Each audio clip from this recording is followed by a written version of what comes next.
Stock sell side पर banking में, जो कि आपको पंकज बता रहे हैं। अमित जी, आपकी तरफ से दूसरी कॉल आप अभी देंगे? जी, बिल्कुल अभी दूँगा। जो सेकंड जो स्टॉक है वो पीएनसी इंफ्रा है बेसिकली।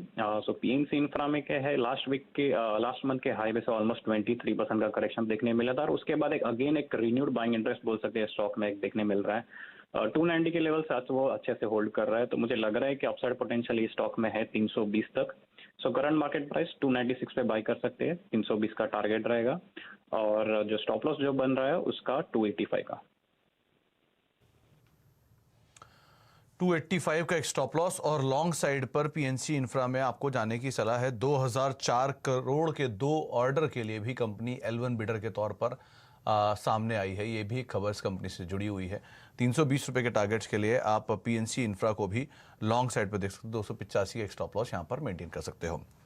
आगे भी अपने तीनों खिलाड़ियों से बातचीत करेंगे, लेकिन एक और इंपॉर्टेंट अपडेट, जहां पे लाइसेंस फीस के बाद लाइसेंस फी पर डिफॉल्ट करने के बाद अब वोडाफोन आइडिया किश्तों में सरकार को रकम चुका रही है।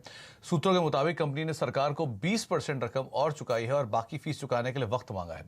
इस पर और अधिक जानकारी ले लेते हैं। हमारे साथ असीम मनचंदा मौजूद भी हैं। तो असीम, ये अपडेट्स जो वोडाफोन की तरफ से आ रहे हैं, जो शायद इंडस टावर के ऊपर भी इम्पैक्ट कर रहे हैं, जिसकी वजह से वहां पर भी प्रेशर देखने को मिल रहा है, तो क्या ये पेमेंट का डिले, कितना इम्पैक्ट, क्या डिले के लिए इन्हें अवधि मिलेगी, क्या है पूरा डिटेल? देखिए, हमने अपने दर्शकों को बताया था कि जो वोडाफोन आइडिया है उसने लाइसेंस फीस पर डिफॉल्ट कर दिया है। उसने मात्र 10% 78 करोड़ रुपए लाइसेंस फीस चुकाई है और सरकार ने उसको शो कॉज नोटिस भेजा था।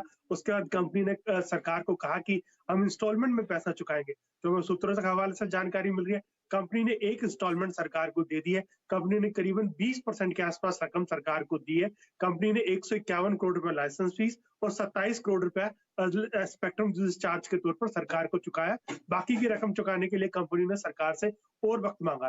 तो कंपनी की मुसीबतें यहाँ पर खत्म नहीं हो रही है, क्योंकि कंपनी को अभी भी 550 करोड़ रुपए चुकाने हैं। साथ ही साथ जो चौथी तिमाही है उसकी लाइसेंस फीस भी ड्यू है, जो कि कंपनी को मार्च के एंड तक चुकानी, 25 मार्च तक चुकानी है। तो करीबन करीबन कंपनी को 1350 करोड़ रुपए चुकाने हैं। अभी फिलहाल कंपनी के पास ये फंड चुकाने के लिए कोई पैसा नहीं है। कंपनी की कई बैंकों से बातचीत जारी है, कई इन्वेस्टमेंट फंड से बातचीत जारी है, लेकिन अभी तक कंपनी के पास कोई भी कंक्रीट प्लान निकल करके सामने नहीं आया। अगर मैं दूसरी तरफ बात करूं एटीसी की, तो एटीएस ने भी अपने करीबन 3,500 करोड़ रुपए का इम्पेयरमेंट चार्ज अपने रिजल्ट्स में बता दिया है। उसने इसको राइट ऑफ कर दिया है कुल मिलाकर के। तो अपने एटीसी ने अपने रिजल्ट्स में ये जानकारी दी है, तो इसका असर सीधे सीधे एक नेगेटिव इंडस टावर के ऊपर भी देखने को मिलेगा, क्योंकि इंडस क्या करीबन करीबन 7,800 करोड़ रुपया वोडाफोन आइडिया की तरफ से बकाया। वहां पर भी इंडस टावर को अभी कोई पेमेंट मिलने का कोई प्लान अभी तक दिखाई नहीं दे रहा, तो उसको पे ऊपर भी एक इम्पैक्ट वोडाफोन आइडिया की इस नॉन पेमेंट का पड़ सकता है।